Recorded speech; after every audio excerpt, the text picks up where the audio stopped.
एक हमारी टिकट थी शाम की, सुबह की थी। ये मेरे से बोले कि शिरडी से जाना है, पापा से पूछ लेना। मैं बोली मैं नहीं पूछूंगा, आप पूछ लेना, क्योंकि पापा हमारे कहीं नहीं जाने देते थे। तो मैंने कहा कि चलो ठीक है, मैं पूछती। मैं पापा से बोली, मैं पापा हम शिरडी चले जाना है? तो बोले कि हाँ चले जाओ। कुछ भी नहीं बोले, कभी मना करते हैं, कभी नहीं मना करी। फिर मैं बोली, मैं कहा चलो ठीक है। फिर इन्होंने मेरे को बताया, मैं कभी बता देना, खाना वाना भी बनाना, इतनी दूर का सफ़र है। बोले ठीक है। फिर शाम को रात को 9 बजे हमारे पास कंफर्म हो गया कि हमें कल जाना है 5 बजे। मैं बोले ठीक है। तो मैं कभी चलो सुबह उठेंगे, बैग वैग ले लेंगे, तब कभी गाड़ी में जाते हैं, गाड़ी में आते हैं तो कोई इतने बड़े बैग नहीं थे कई दिन के लिए। तो मैंने, मेरी फ्रेंड है, उससे कहा रात थी। फिर कोई और बोला कि भाई मेरे को भी जाना है शिरडी। तो ये बोले चलो करवा लो भाई तत्काल में। तो वो बोला कि यार तुम तो 5 बजे की शाम की कह रहे हो, ट्रेन की टिकट तो आज सुबह की है 5 बजे की। और भैया फिर इन्होंने फिर फ़ोन किया जिसके पास टिकट थी, तो वो बोले कि भैया हाँ भाई ऐसे ही है, आज की है 5 बजे की। हम तो रातों रात पैकिंग करी, खाना बनाया और चले गए। पहुंच गए और आगरा जाके टीटी बोला तुम्हारी वो नहीं है तो तुम उतर जाना। मैं इतनी मन से मतलब बहुत परेशान हो गई। मैं कहा बाबा इतनी भागा दौड़ी मेहनत नहीं गई थी करवाओ, आप बुला भी रहे हो और ये तमाशा भी हो रहा है। तो ये वो मैंने इनसे को कहा, मैं कहा भाई शिरडी तो देख जाना है, तो हम कैसे भी करें। मैं बाबा का सुमरन करने की साईं राम साईं राम। मैं कहा बाबा अगर आज तूने ट्रेन से उतार दिया ना मेरे को, तो मैं शायद शिरडी कभी नहीं आऊँगा। जो ये मैंने मूर्ति वापस स्थापित कर रखी है ना, मंदिर में रखवा दूँगी। और जो आज मैं ट्रेन से उतर गई तो और चमत्कार बाबा ने ऐसा किया। मैंने मेरे दिमाग में बाबा ने डाला कि हमारे जो फूफा जी है ना, इनके फूफा जी वो रेलवे में ही है।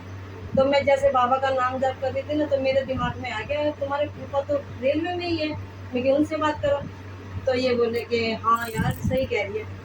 मैंने फिर इन्होंने अपने भाई साहब से उनका नंबर लिया और ये हमारी पहली जर्नी थी बाबा के साथ, बाबा के यहाँ जाने की। तो इन्होंने फिर नंबर लिया, टीटी बात ना करे। फिर मैं बोले मैं भाई हम कोई डॉक्टर नहीं है, कोई नहीं, हम बाबा पे जा रहे, पहली बार जा रहे भैया, अब तुम्हें पानी आ गया तो बाबा भैया बात कर लो एक बार। तो वो बोले चलो। बाबा ने ऐसी सुनी शिरडी गए और वहाँ जाके कुछ तो ये हंगामा सा हो गया, मतलब ट्रेन में कुछ ये इतनी दूर जाते नहीं।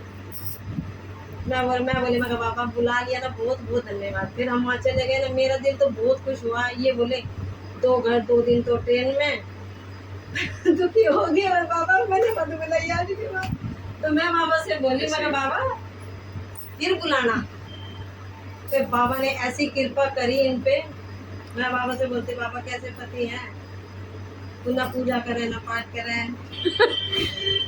है मीनाक्षी, यही था ना। भैया नास्तिक थे और भैया ने ना मैंने बाबा को बोला, मैं कहा बाबा कुछ ऐसी कृपा करो कि ये भी मतलब मेरे साथ मंदिर जाए। तो बाबा ने ऐसी लीला रची, इनको ऐसा मेरे से भी ज्यादा अब ये करते हैं, मतलब मैं तो करती हूँ, बाबा ने इन पे ऐसी कृपा करी।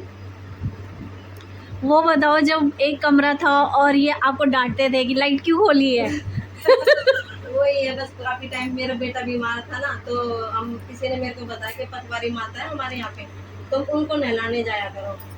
तो मैं बोली ठीक है। तो बोली बहन सुबह 4 बजे उठ के और नहा धो के तो तैयार हो जाइए। मगर बहन आवाज़ मत मारिए क्योंकि मेरा पति सो रहा है ना, तो फिर गुस्सा करेगा। तो आराम आराम से हम कुंडी मतलब स्टैंड ऐसी स्टैंडिंग कर ली कि भाई जाते जैसे ही मान लो मैं उठती तो मुझे पता तो लग ही जाता। बच्चे छोटे छोटे थे मेरे, 2 2 3 3 4 4 साल के बच्चे थे। तो चुपचाप दरवाज़ा खोलती, वहीं पहले रात को ही रख लेती सारा सामान। ये सोते रहते हैं, मैं उठ के चुपचाप चली जाती हूँ उनके साथ। फिर आती क्या करती है क्या मेरी नींद खराब कर दी है वो। मगर बाबा वहाँ जाके कहती थी मैं मंदिर में, बाबा कुछ ऐसी करो जो मेरा पति भी वही पूजा पाठ में। बिल्कुल बाबा सुनते हैं बिल्कुल।